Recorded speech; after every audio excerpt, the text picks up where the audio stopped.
Fil-każ tiegħi li jiena charge nurse, jiena mmexxi grupp ta' nurses u mmexxi wkoll grupp ta' allied health professionals. Però wkoll nara li dawn jagħtu servizz tajjeb lill-pazjent. Mela jiena rrid nisma' kemm lill-membri li naħdem u jiena manager tagħhom kif ukoll lill-pazjent. U nisma' mhux biss billi nisma' b'widnejja, nisma' bil-ġisem tiegħi kollu biex ngħidlek, jiġifieri nkun preżenti. U din nenfasizza ħafna anka fix-xogħol tiegħi li rridu nkunu preżenti kemm għall-istaff jiena rrid nisma' lilhom billi nagħti kasom, nara x'inhuma l-complaints tagħhom, nara fejn nistgħu immorru aħjar u nisma' wkoll lill-pazjent, nara x'inhuma l-bżonnijiet tiegħu, inkun miegħu waqt il-ħinijiet tax-xogħol u tal-proċeduri kollha li n-nurses ikunu qed jagħmlu. Inkun nista' iktar nagħmel bridging bejn dak li għandu bżonn il-pazjent u dak li qed jistenna minni, the needs, u dak ukoll li qed joffri il-persuna professjonali li jiena mmexxi. I've always liked people. I liked listening to people's stories and experiences, and I've always felt there's a great enrichment from speaking to people face to face. You cannot get this in any other medium. You cannot get it through newspapers or television or WhatsApp or any other, but speaking to people face to face. And once the small talk is out of the way and the introduction is finished, if people feel comfortable and you give them the courtesy of listening to them, they will come out and tell you things that they really need to get off their heart. And they feel really refreshed. It is important, in my opinion, to listen to what everybody has to say because we've all got a story. When people open up and start talking, regardless of who it is and what the subject matter is in the beginning, it is important to give them the empathy and the courtesy of listening to them. And very often I have found when speaking to people that if they have something in their heart that they want to speak about, just by having somebody listen to them, they begin to get an enlightenment. Sometimes they get the solution to the problem just by talking, and it comes to them. I've been surprised in the past when people, after a period of listening, have said to me, "Thank you for listening. Thank you," or "I am sorry for holding up your time and keeping you busy." When listening to people, I found that older people particularly have stories that they like to recount. And although you may have heard that story 12, 20 times before, it's very important to listen to that as if it is the first time you've ever heard it. There's a smile on the face. They're valued. And it is very important to value people that want you to listen. They don't want you to be judgmental. They don't want you to take sides. They just want your ear to listen to you. And that is extremely important.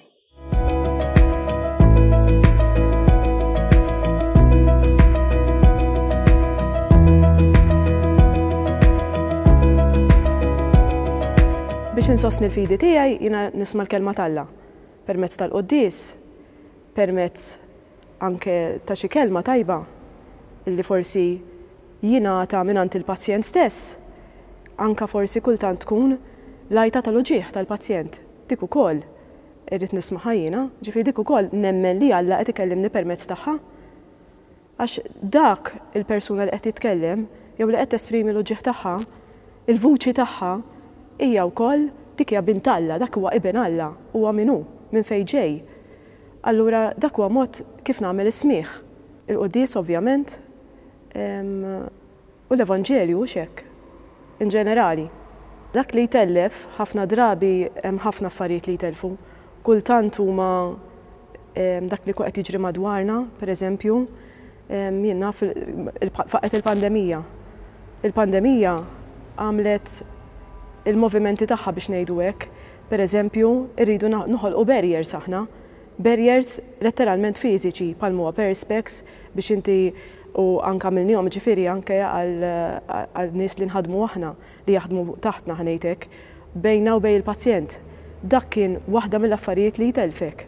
Għaliex? Għax il-pazjent imdorri jagħmel kuntatt miegħek. F'daqqa waħda kellna noħorġu ordnijiet illi fejn nistgħu niltaqgħu flimkien virtwali minn fuq il-kompjuter jew minn fuq it-telefon jew inkella bejni u bejn il-pazjent jeżisti l-perspex.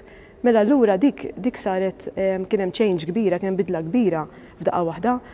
Fil-fatt b'xi ħaġa forsi umoristikament bdejna nużaw sistema ta' perspex bħalissa, b'mod iktar ovvju.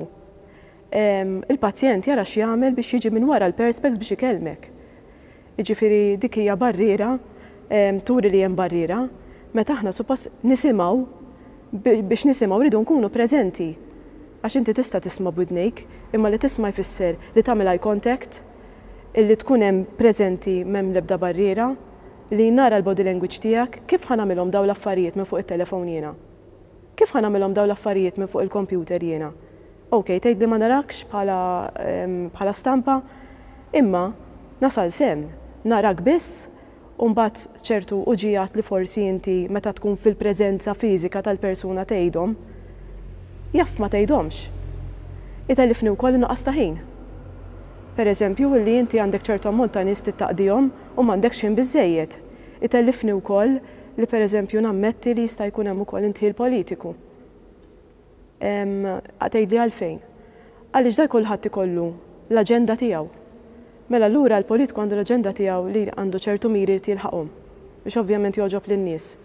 Imma jiena irrid nara dak huwa l-vera bżonn tal-bniedem, mhux biex dik il-persuna tieħu l-vot tagħha, imma biex inti tinqeda bħala bniedem għan, bħala kif jiena nemmen inti tifel it-tifla tal-mulej, ġifieri inti ħija, inti joħti, inti vera qed tieħu s-servizz li għandek tieħu, cost effectiveness, jew aħjar dawk itelfu ħafna li aħna għandna budget u rridu nimxu miegħu, jew jimponulna li nimxu miegħu. Allura inti pereżempju fil-każ dal-aħħar din esperjenzajnija ħafna qalet pandemija illi il-flus ġew qed jintefqu mod ieħor minn dak il-pjanijiet forsi li kien hemm fil-moħħ tal-politiku li jintefqu, imma għaliex hemm bżonn li l-pazjent għandu ċerta bżonnijiet differenti, rridu naraw dawk il-bżonnijiet qed jiġu they are being met biex ngħidlek. Listening to the Word of God is extremely important to me. It helps me to cement my life experiences together. But it wasn't always that way. When I was going to school and growing up with the Franciscans, they would tell us the stories about the disciples and how they followed Jesus and the stories of the in the Bible and the miracles that Jesus worked. But as a young child growing up, events that happened nearly 2,000 years prior in the land we now call Palestine didn't seem relevant. It wasn't until I became an adult and started traveling the world and speaking to people of other cultures and getting their view, and they weren't always Catholic or even Christian. I've spoken many hours with Muslims and their experiences with God and listening to the Word of God, that it began to make sense.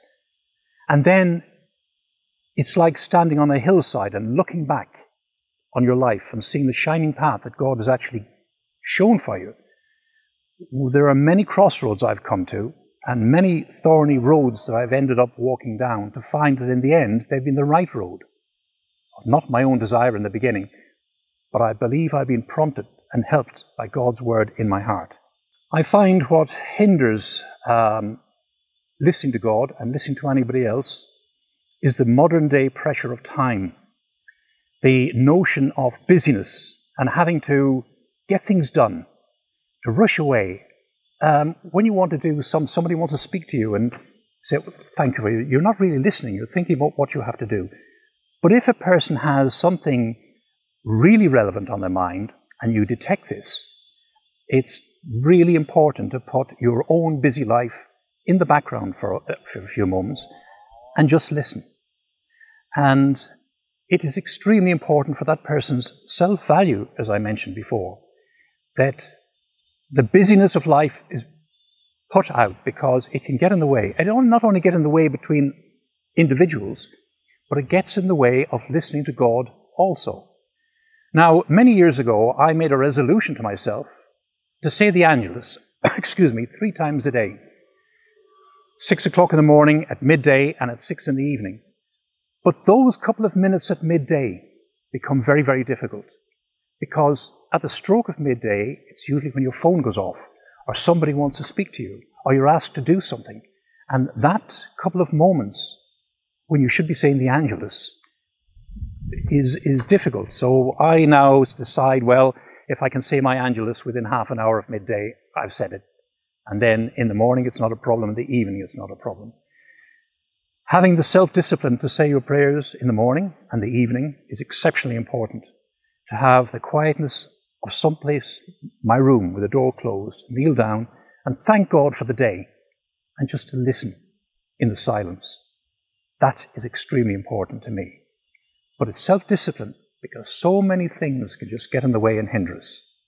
But equally important are the parish events that take place, where people can gather together and hear the Word of God in a more simple way, rather than the constraint of time for the priest to have 10 minutes to say his homily, to have a couple of hours of an evening and to listen to what has been said in a simple language. Sometimes I have noticed, and I've seen this across the world, and listened to pastors that speak in a higher level of English, and it becomes difficult to follow what they're saying, because it might be okay for theologians to follow, but for ordinary people, and particularly people whose first language may not be English, it becomes incredibly difficult to follow.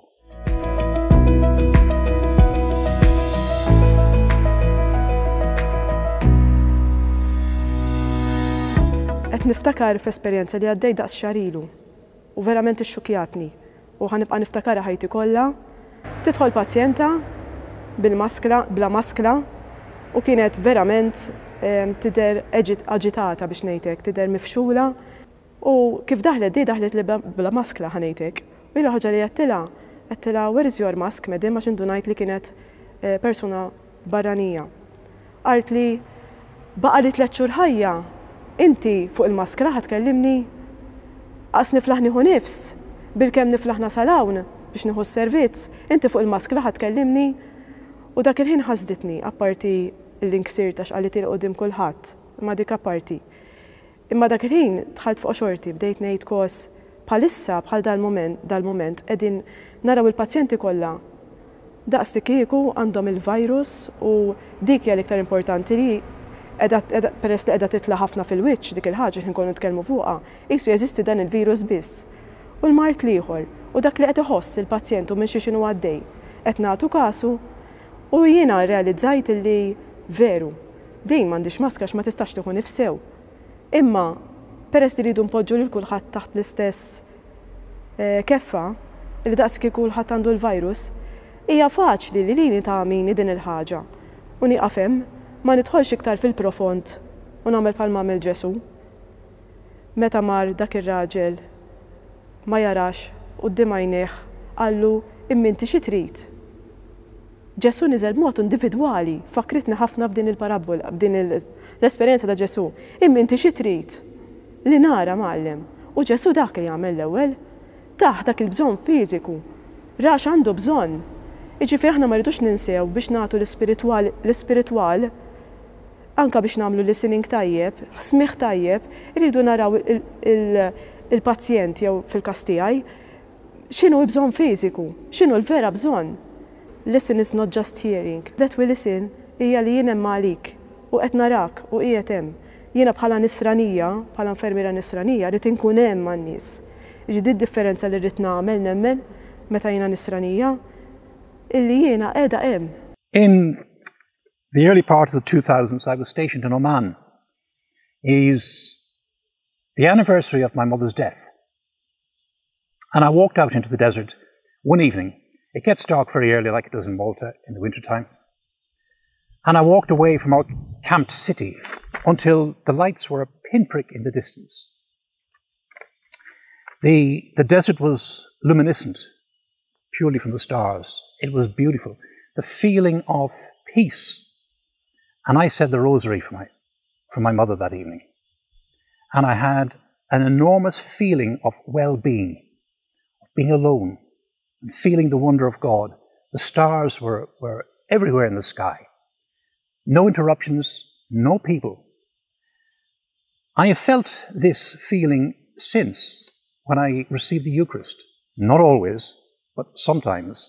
A feeling of euphoria and happiness. And it is something that I thank God for, and I wish it would happen every time, but when you have things on your mind, it doesn't. You need peace, you need quiet, you need no disturbances.